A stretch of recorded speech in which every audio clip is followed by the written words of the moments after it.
وسمع رجلا، اور ایک آدمی کو سنا، یقول، وہ کہہ رہا تھا، اللہم انی اسألک الصبر، اے اللہ میں تجھ سے صبر مانگتا ہوں۔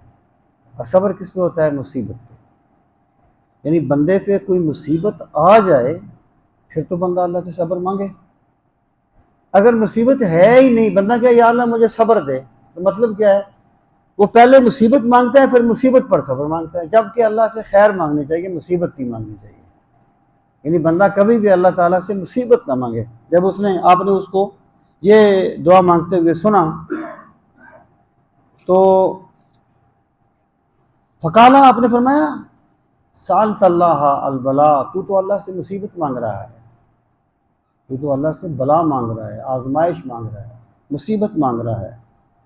فاسألہ العافیہ، اللہ سے ہمیشہ عافیت مانگا کرو، اللہ سے ہمیشہ خیر مانگ رہا ہے۔ میں نے آپ کو بتایا تھا نا، ادھر ایک بندہ تھا، تو بہت عرصہ ہو گیا میری اس سے بات نہیں ہوئی، اس کے 3 یا 4 بیٹے تھے، ایسے چارپائی پہ معذور پڑے ہوئے تھے، پانی بھی وہ خود اٹھ کے نہیں پی سکتے تھے۔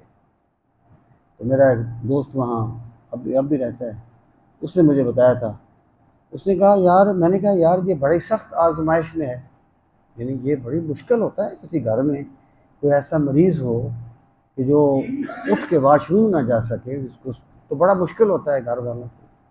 تو اس کے تو 3-4 بیٹے ایسے تھے۔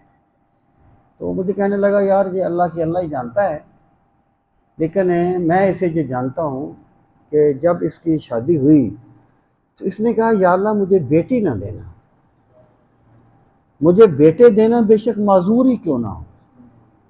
اللہ نے فرمایا لے پھر معذور لے لے۔